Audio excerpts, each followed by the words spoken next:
Welcome. Let's get started on effective strategies to elevate student performance. Let's first consider the neuroscience of learning.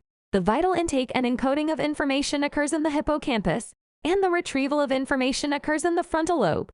As we progress, consider the differences in how to achieve short-term memory versus long-term memory with students.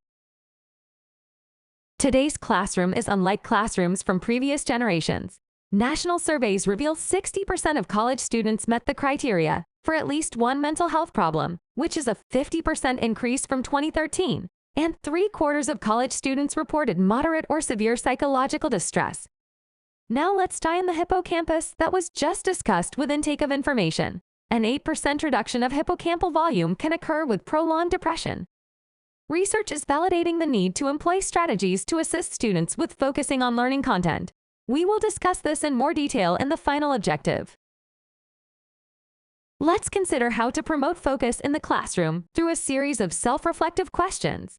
Are your presentations organized? Are your presentations stimulating? Do you encourage questions and provide meaningful feedback? Do you utilize engaging learning activities? Do you teach with passion, as showing energy can have a contagious effect? Do you offer breaks every hour? A break needs to have emphasis on allowing the brain a restful break. Spin Learning offers many ready-to-use engaging learning activities through our Faculty Resource Center and can assist you in igniting your classroom. Assignments should also promote focus, so let's consider the same questions regarding assignments. Are assignments given in an organized manner, and are they stimulating? Do assignments provide questions and feedback? Are engaging learning activities included in assignments? Do you show passion with assignments? This can often be done when reviewing student work. Do you encourage students to take breaks every hour when completing assignments? Spin Learning has a content proficiency collection that offers power study hours for all major content areas. Scan the QR code to learn more. In addition to promoting focus in the classroom and with assignments, long-term learning retention is also important to elevate student performance. Long-term memory has been in research over a century, and research consistently validates the importance of spaced repetition. The diagram on the left depicts students viewing content for the first time. The second diagram reveals some connections being made as the content is reviewed once more. As spaced repetition continues, connections are made over days and perhaps weeks, increasing long-term memory retention. Cramming for an exam in a short amount of time does not promote long-term learning retention and limits future recall of needed information. Our final topic of discussion to elevate student performance is strategies to address student mental health. The American Psychological Association's 2018 study reveals Gen Zs are stressed more than adults overall by issues in the national news and are least likely to say their mental health is excellent or very good. Generation Z grew up with technology in their hands, and they are called digital natives for this reason. Having been exposed to national issues at early ages without coping skills to assist them could be a primary reason why psychological distress has grown substantially over the last 10 years, as discussed in the beginning of this presentation. Now, let's take a moment and listen to a student who has given consent for us to hear her personal testimony. Hey y'all, so my name is Perry Fortune. I went to a university in throughout school. I had a little bit of testing anxiety, but nothing too bad. Nothing to the point where I was like failing tests or anything like that. I passed every single course that I took. I never failed a class. I never failed a test. I really didn't have a lot of issues with studying. Like I never had any issues with tests or anything like that. So in between that and my 97% chance of passing NCLEX on my first try, in my mind, I was like, okay, I'm going to do absolutely fine. Like I will pass. My instructors were amazing. I was told that like I would not have any issues.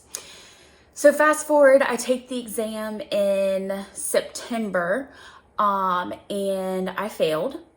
So it was kind of like back to square one. I didn't really know what to do. So I did another online course that came very highly recommended. So I do that course, take the test again, and I fail again.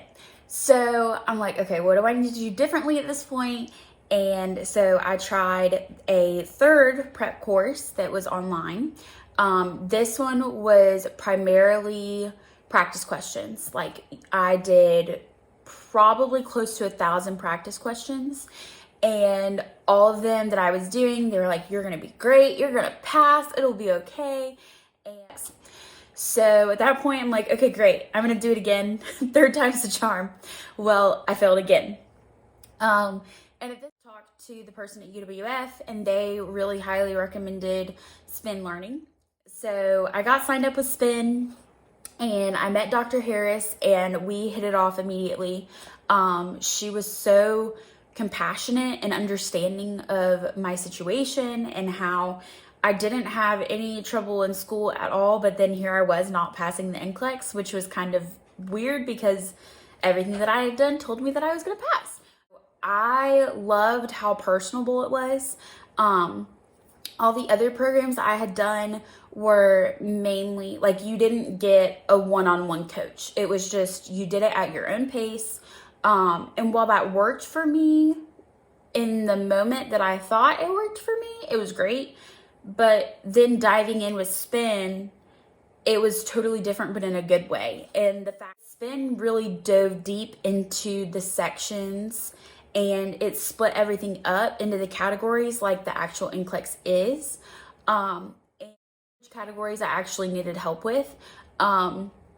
And then they also had modules on test anxiety, which was perfect for me because it gave me confidence and all of the information that I needed to be able to sit down and take the test calmly, which was my major issue anyways.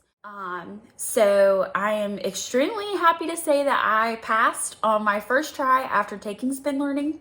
And I would recommend it to absolutely anybody.